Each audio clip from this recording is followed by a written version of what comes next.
2014 से पहले लाखों करोड़ रुपए के घोटाले होते थे। कांग्रेस की सरकार में दिल्ली से 1 रुपया निकलता था और सिर्फ 15 पैसा गांव तक पहुंचता था।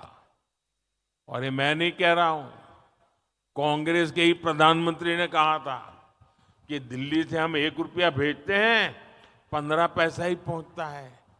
अरे भाई बताओ ना, वो कौन पंजा था जो 85 पैसे मार लेता था?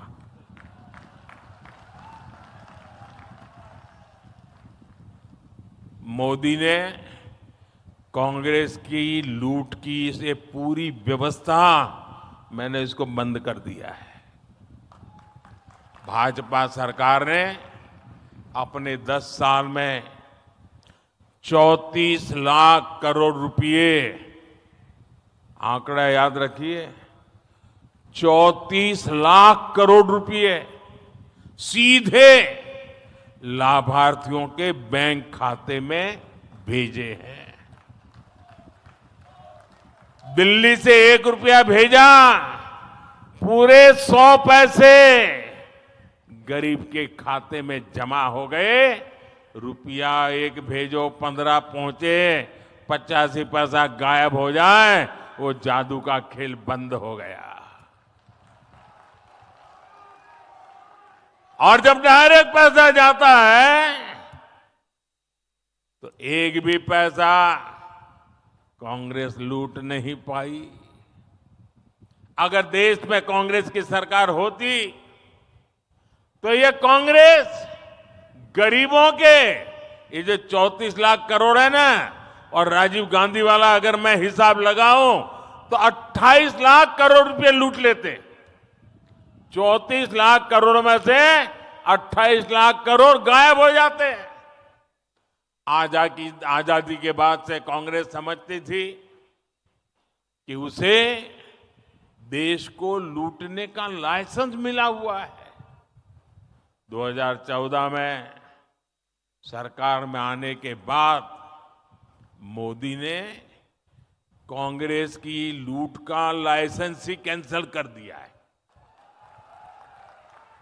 और मोदी ये लाइसेंस इसलिए कैंसिल कर पाया क्योंकि आपने मोदी को लाइसेंस दिया था।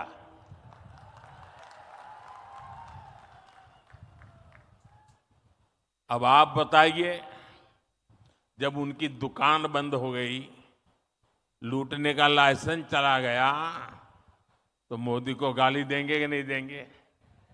देंगे कि नहीं देंगे? तो मेरी रक्षा कौन करेगा? मेरी रक्षा कौन करेगा? मेरी रक्षा कौन करेगा? ये मेरे कोटि कोटि देशवासी ही, मेरी माताएं बहनें आज मोदी का रक्षा कवच बन गई है। साथियों, मोदी ने जब घोटालेबाजों का रास्ता रोका, जब बिचौलियों की कमाई बंद की, तब से इनका पारा 7वां आसमान पर पहुंच गया है। ये मोदी के साथ भड़के हुए छत्तीसगढ़ में कांग्रेस के भ्रष्टाचार पर आज कड़ी कार्रवाई हो रही है। यहां के युवाओं को जिन्होंने धोखा दिया है, उनकी तेजी से जांच चल रही है। हम नाराज होकर ये लाठी से मोदी का सिर फोड़ने की धमकी दे रहे हैं। मोदी गरीब का बेटा है, सिर ऊंचा रख करके चलता है।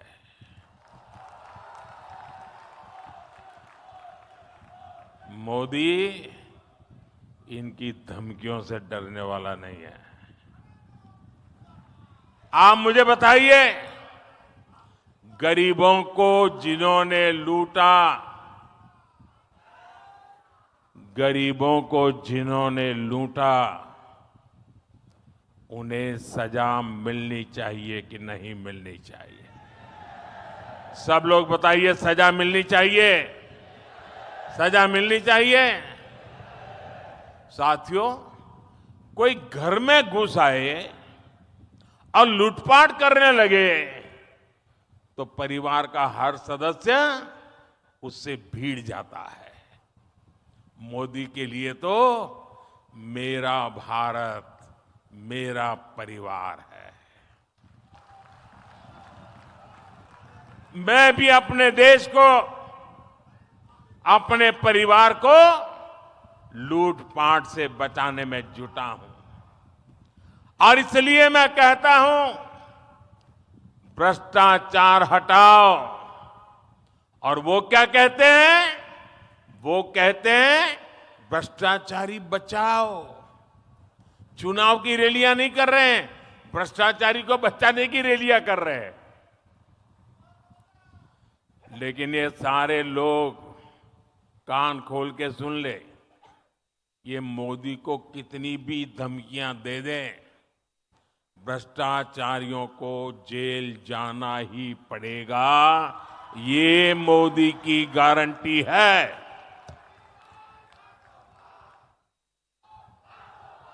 भाइयों बहनों, रामनवमी बहुत दूर नहीं है। इस बार अयोध्या में हमारे रामलला टेंट में नहीं बल्कि भव्य मंदिर में दर्शन देंगे। 500 साल बाद ये सपना पूरा हुआ तो इसकी सबसे अधिक खुशी प्रभु राम के ननिहाल छत्तीसगढ़ को होना बहुत स्वाभाविक है। लेकिन कांग्रेस और इंडी गठबंधन राम मंदिर बनने से बहुत नाराज है। कांग्रेस के शाही परिवार ने राम मंदिर की प्राण प्रतिष्ठा का न्योता ठुकरा दिया। कांग्रेस के जिन नेताओं ने इस कदम को गलत बताया, उन्हें पार्टी से निकाल दिया गया। और एकाध दो जो अगर वहां पहुंच गए प्राण प्रतिष्ठा में, प्रभु राम के चरणों में सर झुकाया, तो उनको 6 साल के लिए पार्टी से निकाल दिया। ये दिखाता है कि कांग्रेस तुष्टीकरण के लिए किसी भी हद को पार कर सकती है।